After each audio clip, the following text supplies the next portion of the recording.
お店では自家製でいろんな発酵させた食材だったりとか、塩漬けしたり、日本の伝統的な文化を踏襲しながら時間をかけて美味しくなるような食材と、日本全国から売っていただいている新鮮な食材をちょっと組み合わせて料理を作ってて、なので発酵させたり塩漬けさせたりみたいなものが冬眠して、ちょっとエネルギーを蓄えて、より美味しくなってくれるようなみたいな、そんな由来でこの店名となってます。まず、発酵させてっていうところで言うと、料理と組み合わせようと思った理由は、いくつかあって、やっぱりまずは和食でいう醤油や味噌みたいな調味料的なものをたくさん作ってるので、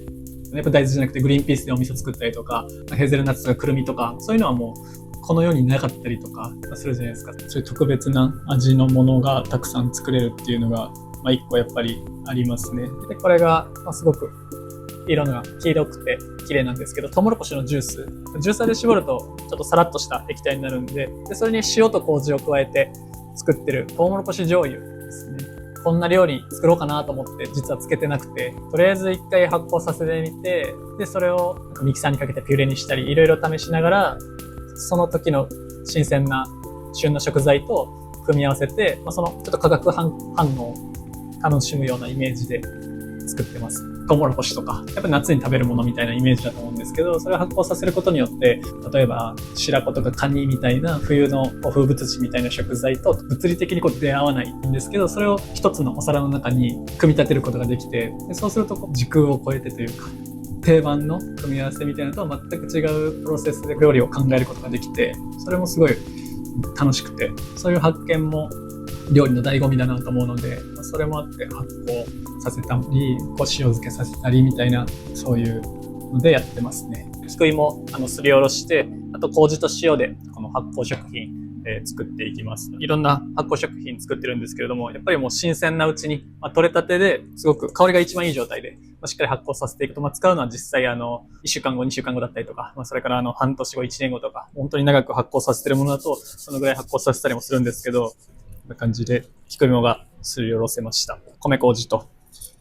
あと、もう塩入れていって、しっかり混ざったら、あとはもう、この保存瓶の中に、このまま毎日混ぜながら、2週間ほど常温で発酵させていって、でその後、冷蔵庫に移して、2、3ヶ月後ぐらいに使っていきます。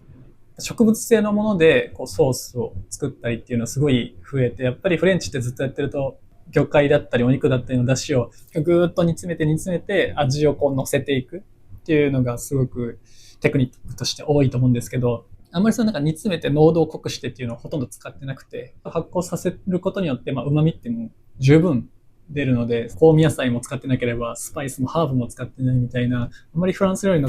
自分が修行してきたようなクラシックなソースの中ではあまりこういう作り方ってしないと思うんですけど、でも同じぐらい複雑なんですよね。同じぐらい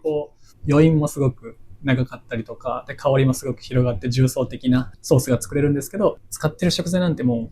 う4種類か5種類ぐらいのもので、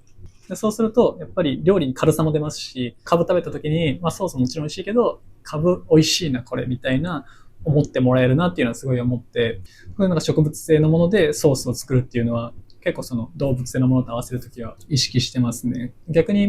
ズッキーニとかナスとか野菜がメインの時とかは、お肉を発酵させて作るソースとかをちょっとハケで塗って、照り焼きじゃないですけど、動物性の旨味をガツンとつけて作ってますね。今お店だとだいたい50種類から60種類ぐらい発酵食品はいろいろ作り続けてるんですけど、例えばこれなんかはヒグマのお肉を発酵させて、魚醤じゃなくて